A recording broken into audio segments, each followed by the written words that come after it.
തന്നെ യജ്ഞം നമുക്ക് വളരെ ഗംഭീരമാക്കി മാറ്റാൻ സാധിക്കണം. അതിന് പ്രാർത്ഥിക്കാം.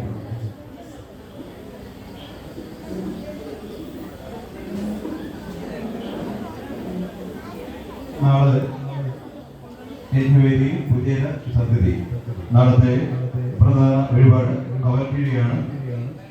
അത് നാളെ രാവിലെ 10 മണിക്ക് മുമ്പ് ഭക്തജനങ്ങൾ അവൽക്കിഴി സമർപ്പിക്കാൻ ആഗ്രഹിക്കുന്ന ഭക്തജനങ്ങൾ സത്താ കമ്മിറ്റി ഓഫീസുമായി ബന്ധപ്പെട്ട് പേരും നക്ഷത്രവും നൽകേണ്ടതാണ്.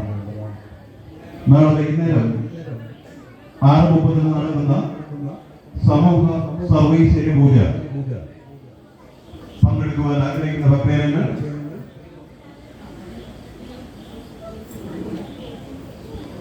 ക്ഷേത്ര കമ്മിറ്റി ഓഫീസുമായി ബന്ധപ്പെടേണ്ടതാണ്.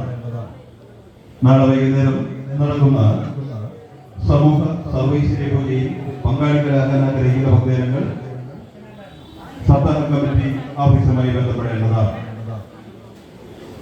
12 മണി വരെ മാത്രമേ നാളെ ഇത് ബുക്ക് ചെയ്യാൻ സാധിക്കുകയുള്ളൂ. ഈ പൂജയിൽ പങ്കാളികളാകാൻ ആഗ്രഹിക്കുന്ന ഭക്തജനങ്ങൾ നാളെ 12 മണിക്ക് മുമ്പ് പേരും നക്ഷത്രവും സത്താന കമ്മിറ്റി ഓഫീസിൽ നൽകേണ്ടതാണ്.